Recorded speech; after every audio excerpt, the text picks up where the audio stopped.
8 सितंबर को पैंगोंग झील के दक्षिण किनारे पर चीन के सैनिकों को भारत ने खदेड़ दिया और अब लद्दाख की ऊंची चोटियों पर भारत के सैनिकों का दबदबा है।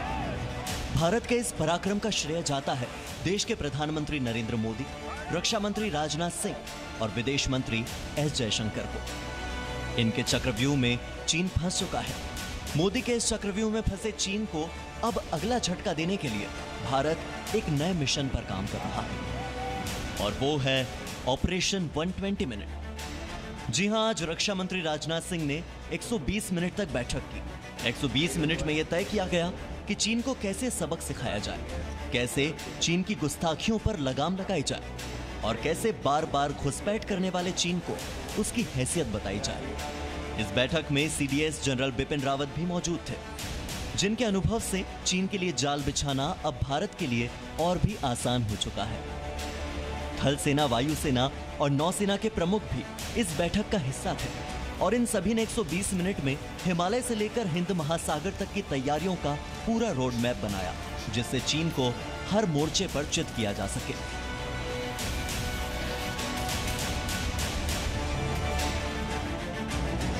एक 120 मिनट की इस पूरी बैठक का मुख्य बिंदु था विदेश मंत्री एस जयशंकर और चीन के विदेश मंत्री वांग यी के बीच कल हुई वो मुलाकात, जिसके बाद चीन को भारत ने साफ शब्दों में करारा संदेश दिया कि अब भारत घुसपैठ की कोशिशों का जवाब देगा और ऐसा जवाब देगा कि चीन दोबारा घुसपैठ की हिमाकत नहीं करेगा।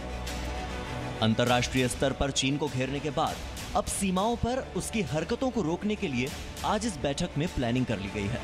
देखना यह होगा कि विदेश मंत्री की दो टूक बात का असर चीन पर होता भी है या नहीं, क्योंकि प्लान ए काम नहीं आता तो भारत ने आज की इस 2 घंटे की बैठक में प्लान बी तैयार कर लिया है।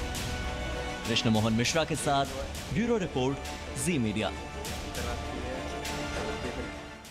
तो चीन और भारत के विदेश मंत्रियों ने मुलाकात की। मॉस्को में भारत के विदेश मंत्री एस जयशंकर ने चीन के विदेश मंत्री वांग यी से शंघाई कोऑपरेशन ऑर्गेनाइजेशन यानी कि एससीओ की बैठक से अलग तनाव को लेकर चर्चा की और उन्होंने आगाह किया कि भारत अब चीन की कोई भी गुस्ताखी बर्दाश्त नहीं करेगा।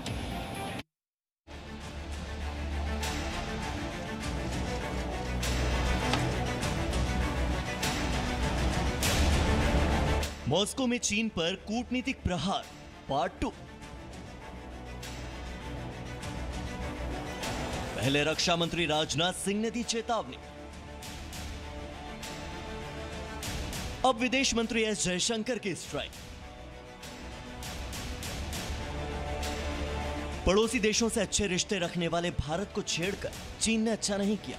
चीन को अब भारत हर अंतर्राष्ट्रीय मंच पर घेर रहा है और मॉस्को में चीन के खिलाफ कूटनीतिक पिटाई का अब दूसरा राउंड है। भारत ने एक बार फिर मॉस्को में चीन पर कूटनीतिक प्रहार किया। मॉस्को में एससीओ समिट से अलग भारत और चीन के विदेश मंत्रियों के बीच हुई बैठक में भारत ने चीन को अपनी औकात में रहने को कहा और भारत के इस कूटनीतिक प्रहार पर चीन के विदेश मंत्री वांग यी ने चुप्पी साध ली, क्योंकि डिप्लोमेटिक बातचीत में एस जयशंकर ने बगैर डिप्लोमेटिक हुए चीन को आईना दिखा दिया। सूत्रों के मुताबिक रक्षा मंत्री राजनाथ सिंह की ही तरह विदेश मंत्री एस जयशंकर ने भी चीन के विदेश मंत्री वांग यी को 2 टूक शब्दों में कह दिया कि हथियारों के साथ चीन के सैनिकों की भारत में घुसपैठ की कोशिश चिंताजनक है और चीन जो कुछ कर रहा है उसका हर्जाना उसे भुगतना होगा। बगैर किसी लाग लपेट के विदेश मंत्री एस जयशंकर ने चीन को यह साफ संदेश दिया कि भारत में शी जिनपिंग के खास आतिथ्य सत्कार की वजह से चीन इस गलतफहमी में न रहे कि एलएसी पर घुसपैठ करने पर भी भारत उसका आतिथ्य सत्कार करेगा। दोनों देशों के संबंध अब बदल चुके हैं और भारत इस बार अपनी सीमा पर चीन का स्वागत तो करेगा, लेकिन हथियारों और रफाल जैसे लड़ाकू विमानों के साथ। सूत्रों के मुताबिक भारत के विदेश मंत्री ने चीन को कहा कि वो 1993 और 1996 में हुए सीमा संबंधी समझौतों का उल्लंघन कर रहा है। चीन के भड़काऊ कदमों ने दोनों देशों के बीच हुए समझौते और प्रोटोकॉल को तोड़ा है। इसका मतलब ये कि जब चीन हर प्रोटोकॉल को तोड़ रहा है और भारत हर समझौते का पालन कर रहा है तो ये एक तरफा कोशिशें अब नहीं चलेगी। एस जयशंकर ने चीन के विदेश मंत्री से कहा कि चीन अगर एलएसी पर एक तरफा बदलाव की कोशिश करेगा तो भारत उसे कामयाब नहीं होने देगा।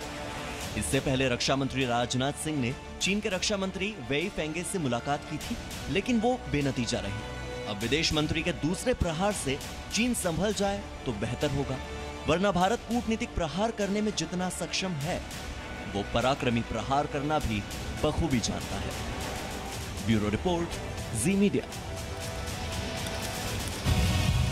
Presenting B News app, available on Google Play and App Store. Download it now.